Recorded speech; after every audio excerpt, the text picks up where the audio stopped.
দেখবেন অনেক মানুষ মানে বিয়ের অনুষ্ঠান বা কোনো অনুষ্ঠান বা মুসলমানি বা আকিকা এ ধরনের কিছু অনুষ্ঠান করলে দেখবেন তারা গেট নিয়ে বসে, গেটের মধ্যে একটা টেবিল খাতা নিয়ে বসে যে গিফট নেওয়ার জন্য।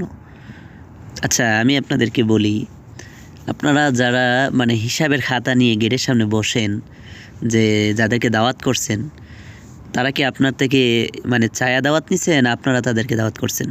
যদি আপনারা মানে দাওয়াত করে থাকেন, তাহলে তারা যে রাস্তা দিয়ে ঢুকবে ওই রাস্তার মধ্যে হিসাবের খাতা নিয়ে কেন বসেন? এখন বলতে পারেন কেউ গিফট দিবে, গিফট কি চায়া নেওয়া যা? এই যে টেবিল নিয়ে খাতা নিয়ে বসাটা, এটা তো একটা চাওয়া হইতেছে, বেইজ্জতি করা হইতেছে। এবং লিখিত যে লিখতেছেন, অনেক পরিবার, সব পরিবার সচ্ছলতা না, কিছু কিছু পরিবার থেকে আপনাকে অল্প টাকা দিবে, এটা সে আপনি লিখিত করতেছেন, এগুলো তার লজ্জা লাগে। আর যাদেরকে আপনি দাওয়াত করছেন, কিছু কিছু পরিবার আছে গিফট দিবে, গিফট জিনিসটা তো আপনি এভাবে টেবিল বিছিয়ে খাতা নিয়ে আপনি প্রকাশ্য এভাবে তো মানে গিফট নিতে পারেন না। আপনি আপনার ইচ্ছাকৃত দাওয়াত করছেন, আপনার পক্ষ থেকে আপনি আয়োজন করছেন, তাদেরকে খাওয়াবেন, ভালো কথা, আলহামদুলিল্লাহ।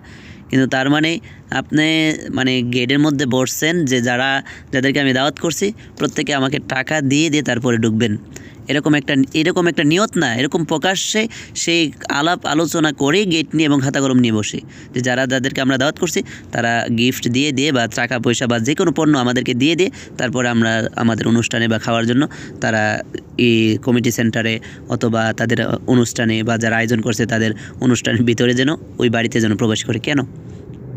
মানুষ কতটা নির্বোধ হইলে মানুষ এমন করতে পারে?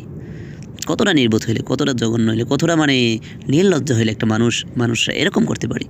এগুলো কিন্তু আসলে খুব খারাপ কালচার। এই কালচারগুলো খুব খারাপ। আপনাকে যদি কেউ গিফট করে, কেউ হাদিয়া দেয়, আপনি টেবিল নিয়ে খাতা নিয়ে বসতে হবে না।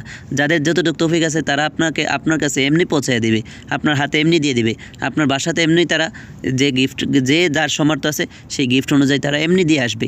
আপনি খাতা নিয়ে কলম নিয়ে টেবিল নিয়ে যেখানে একটা রাস্তা রাখছেন সবাই প্রবেশ করবে, ওইখানে আপনি বসাটা আমি মনে করি এটা মোটেও উচিত না। এটা মোটেও আমি ভালো মনে করি না, বা এটা কোনো ভালো ফ্যামিলি এগুলা আসলে করতে পারে না। এগুলোই থাকে যারা টেবিল এবং খাতা নিয়ে বসেন, এই উদ্দেশ্য যদি এটাই থাকে যে আমি তাদেরকে দাওয়াত করছি, তারা আমাদেরকে বাধ্যতামূলক গিফট কম বেশি হোক দিয়ে তারপরে খাবার খাইতে যাবে, তাহলে আমি মনে করি যে যেতে আপনাকে 500 হোক, 1000 হোক, 5000 হোক, তারা ফ্যামিলি নিয়ে খাওয়ার জন্য আসছে, আপনি তাদেরকে দাওয়াত করছেন, আপনার ইচ্ছা, তারা চাইয়ে দাওয়াত নেই, আপনি অনুষ্ঠান আপনার টাকাটা করবেন, কিন্তু আপনি তাদের থেকে টাকা নেওয়ার জন্য একটা কৌশল খাটছেন। তারা তো তাইলে আপনার দাওয়াত গ্রহণ না করে বা আপনার দাওয়াতে না এসে তো এই টাকা নিয়ে তারা অন্য কোনো রেস্টুরেন্টে খাই আসতে পারে, অন্য কোনো রেস্টুরেন্টে, অন্য কোনো রেস্তোরাঁতে, অন্য কোনো হোটেলে, ওইখানে খাই আসতে পারে। আপনার এখানে আসার কী প্রয়োজন তাদের? যে আপনি সারা দুনিয়াতে মানে আপনি প্রকাশ করতেছেন আমি 2000 লোকের খানা করছি, মানে বলতেছেন 10 লাখ টাকা ভাঙছি, কিন্তু আপনি যে খাতা এবং কলম নিয়ে টেবিল নিয়ে যে মানুষ থেকে প্রকাশ্যে কৌশলী যে টাকাগুলো নিয়েছেন, এগুলো তো বলেন না। মানে কি বলবো, মানুষ এখন এতটা নির্বোধ হয়ে গেছে বলার বাইরে। এগুলো আমার খুব খারাপ লাগে, যে অনুষ্ঠানে যে বিয়েতে মানে গেট ধরেই আমার এতটা খারাপ লাগে। আমি যদি কোনো এই সমস্ত জিনিস মানে গেট বা এগুলো ধরার আগে যদি জানতে পাই, আমি সহজে ওই বিয়েতে বা ওই অনুষ্ঠানে আমি সহজে যাই না।